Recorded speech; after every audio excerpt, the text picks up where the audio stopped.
ഇത് free media Kerala. ഞാൻ നിങ്ങളുടെ സ്വന്തം അമർജിത്ത് വി ഗോപാൽ. അപ്പോൾ കൂട്ടരെ, ഇത് നമ്മൾ റിവ്യൂ ചെയ്യാൻ പോകുന്ന ഏറ്റവും പുതിയ മൂവി പൈങ്കിളി.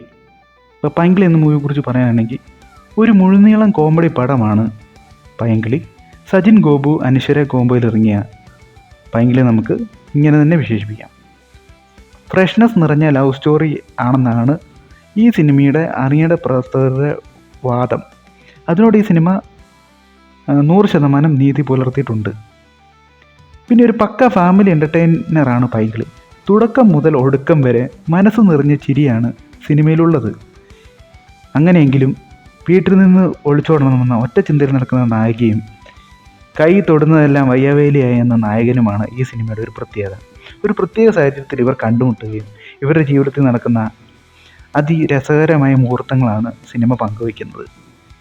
പറയത്തക്ക പണിയൊന്നുമില്ലാത്ത, സ്വന്തം വീടിന് ഗുണവുമില്ലാത്ത, നാട്ടുകാർക്ക് ഗുണവുമുള്ള സുഗു സുജിത് കുമാറിനാണ് പൈങ്കിളിയിലെ നായകൻ.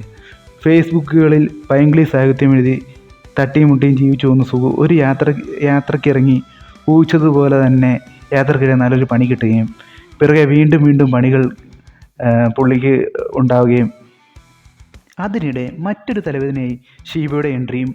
ശേഷ സ്ക്രീനിൽ ഫ്രഷായ കളർഫുള്ളായ പോസ്റ്ററുകളായിരുന്നു പൈങ്കിളിയുടെ പ്രധാനമായ അട്രാക്ഷനുകൾ. പോസ്റ്ററുകൾ പോലെ തന്നെ കളർഫുള്ളാണ് പൈങ്കിളി. കുഞ്ഞിരാമായണം പോലെ ലൗഡ് മീറ്ററിലാണ് പൈങ്കിളിയുടെ കഥാപാത്രങ്ങളുടെ സൃഷ്ടി. അണിയറ പ്രവർത്തകർ പറഞ്ഞ പോലെ തന്നെ കുറച്ച് ഓവറാണ് ഇതിലെ കഥാപാത്രങ്ങൾ. അത് തന്നെയാണ് പൈങ്കിളിയുടെ രസവും. യുവാക്കളെയും കുടുംബ പ്രേക്ഷകരെ ഒരുപോലെ തൃപ്തിപ്പെടുത്താൻ നടൻ ശ്രീജിത്ത് ബാബുവിനും സംവിധാനത്തിൽ പുറത്തിറങ്ങിയ പൈങ്കിളിക്ക് കഴിയുമെന്ന് ഉറപ്പാണ്.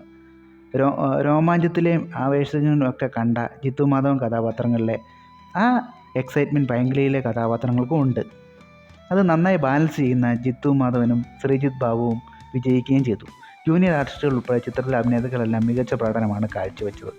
സുഗു എന്ന കഥാപാത്രമായി സജിൻ ഗോപുവിൻ്റെ കൈകളിൽ ഭദ്രമാണ്. സമീപകാല ചിത്രങ്ങളിലെ പോലെ തന്നെ അനശ്വര രാജനും നിരാശപ്പെടുത്തുന്നില്ല. അനശ്വര എന്നാൽ മിനിമം ഗ്യാരണ്ടി എന്ന തലത്തിലേക്ക് എത്തിയെന്ന് തന്നെ പറയാം.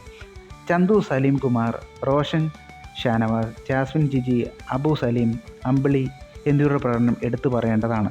ആർട്ട് ഡയറക്ടറും ഛായാഗ്രഹനും ഉൾപ്പെടെ ചിത്രത്തിലെ അണിയറ പ്രവർത്തകരെല്ലാം പ്രത്യേക കൈയടി അറിയിക്കുന്നു. എല്ലാം മറന്ന് പൊട്ടിച്ചിരിക്കാനും ആഘോഷിക്കാനും ഇഷ്ടപ്പെടുന്നവരാണെങ്കിൽ കണ്ണുമടച്ച് ഈ സിനിമയ്ക്ക് ടിക്കറ്റ് എടുക്കാം. ഈ സിനിമ റിലീസ് ചെയ്തിരിക്കുന്നത് തൊട്ടടുത്ത തിയേറ്ററിലാണ്. കണ്ടിട്ട് നിങ്ങളുടെ അഭിപ്രായം എൻ്റെ കമൻറ്റ് രേഖപ്പെടുത്തുക, നമ്മുടെ കമൻറ്റ് രേഖപ്പെടുത്തുക. എനിക്ക് നിങ്ങളോട് ഒന്നേ പറയാനുള്ളൂ: one life, one dream, one fashion. Thank you. Chao.